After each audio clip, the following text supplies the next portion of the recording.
Welcome to Pillow Talk. This is my room, and this is where we're gonna have the most intimate conversations. So you guys sent me a lot of questions, I think over 4,000. The topics for this video: online privacy, dealing with boredom, and insecurities in the digital age. In this digital age, it's very common for young ladies, including myself, to look on social media and see images of other young ladies with the perfect body and the perfect life. How can we stop ourselves from comparing us to them? Thanks. 2 hearts. I've noticed on Instagram pictures of beautiful women everywhere. I think that's exciting because I love beauty. I appreciate beauty. I'm a person who loves looking at beautiful things, and I love creating beautiful things and sharing beautiful things. However, of course, I have those moments when I feel weak. It's a lot of thoughts are coming into my head, and I'm trying my best to articulate this. It's human nature to compare yourself to other people because we are very adaptive and receptive. It's totally normal to feel insecure. It's totally normal to feel, I guess, jealous, but you do have a choice with what you want to see. You don't necessarily have to see these beautiful pictures of all these girls looking at their perfect portrayed life. Instead, perhaps you can start following photographers or painters, artists, musicians. There are so many other things you can follow online. It doesn't necessarily have to be a supermodel or a celebrity that has this perfect life. That's what they want to show you. The power of social media is that you become your own storyteller. You get to have access to all these apps and filters, skin filters where you have that perfect airbrush face. You can even give yourself that size 0 waist with a touch of a button. I'm not even kidding, I've seen these apps. Huge believer in not doing that because that really does distort how you perceive yourself and very unhealthy. Don't give yourself such a hard time because you can do this too. You can portray your best version of yourself and your perfect life. However, is that all you want to show online? I'd much rather be valued than wanted. Does that make sense? Because as you grow older, you realize that looks fade, but what remains the same is your soul and your wisdom. Best of luck to you, dreamer.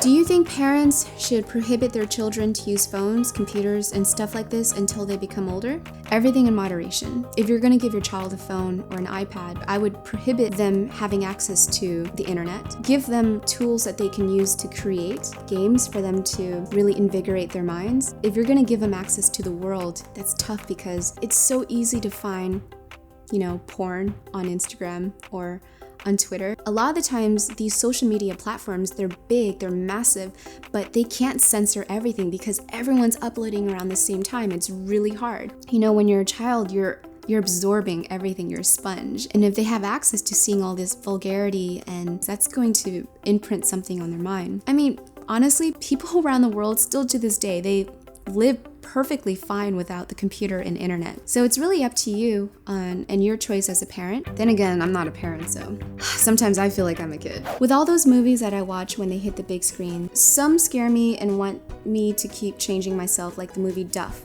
How do you know or how do you feel when someone or a group of people is trying to use you and make you feel bad by putting you in a label? Well, first off, if someone is using you and they're your friend, they're not your friend. I'd much rather have one amazing best friend than for me to have 100 friends that probably don't even care about me. So sometimes I feel like people, they force themselves into a friendship because they don't want to be alone. You don't have time for this. I'm sorry.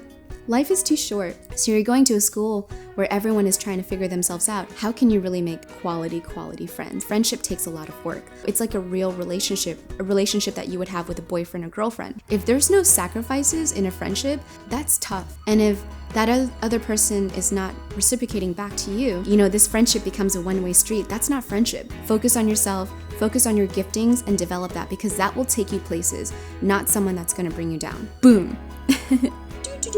What are your feelings about retouching in magazines and on social media? By the way, I love you.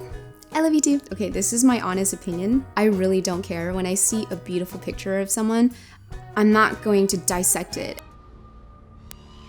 There's no point because I see it as art. If someone wants to show their best version of themselves online, why not? Come on, let's be real. When you're doing your makeup and you're curling your hair, that's not what you really look like. Did you really wake up like that? I mean, you have youth and beauty for so long, just enjoy it. If you gotta throw a filter on it, do it. I moved to France for college and I'm away from my family and friends. I have my own apartment now, but sometimes it gets kind of lonely and I get bored. What would you recommend to do when I'm alone and bored at my apartment? Thank you and I love you. I love you too. And you're not alone. A lot of people are away from their family and friends, and they're in college or they're moving someplace else outside the country, and we can all sympathize. I was there once too when I was in college, and even when I moved out to LA by myself. When I was going through this is when I started my YouTube channel. Boredom inspired new ideas. It brought me to a webcam. Moments when you're alone, they're good things because they can inspire new ideas and thoughts. It's nice because someday, if you do start a family, it's going to be tough to find those alone times, and I hear this from a lot of my friends who are moms. They have no alone time. The only alone time they have is in the shower. This is the moment, honestly, in my opinion, where you can really develop and become the person you will be in the future. It's a lot of questions. Let's see. How do you handle nervousness about your relationships online?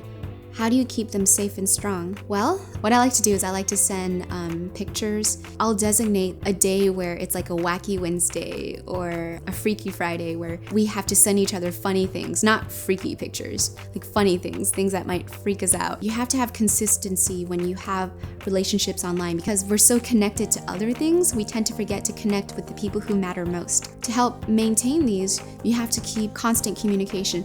That doesn't mean you have to constantly text them all the time or have them on standby. No, that's not what I mean. Sending them a funny picture, sharing articles that you read, or liking their picture, making a funny comment. I mean, these are things that they can really add a lot. I mean, it's a new form of communication. Is it communication that I believe we should always do? No, not necessarily, because I do believe in the power of FaceTime and having that one-on-one relationship time, that quality time with that person. There's nothing more important than family, friends, and your relationship. So that's my recommendation. Best of luck. How do you deal with fake people? I've learned that in life, you can't deal with fake people.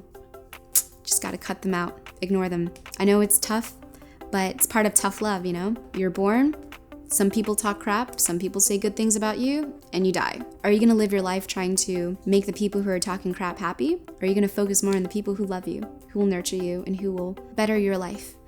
All right, everyone, so that was my first episode of Pillow Talk. Let me know if you like this. Thumbs up or thumbs down if you're digging this. The idea of Pillow Talk is for me to have this one-on-one with you guys and to have that intimate talk, because oftentimes right before I sleep, I'm online for at least an hour replying back to my tweets, to you guys on Instagram, replying to YouTube comments and Facebook comments. I call it Pillow Talk because I'm laying down, I'm in bed, I'm super comfy. This is really my time to have that intimate one-on-one dialogue with you, and so I decided to turn it into a video format. If you have any questions that you would like for me to answer, just hashtag Pillow Talk, and I will find your hashtag, hopefully, and feature them on my videos. So let me know what you guys think.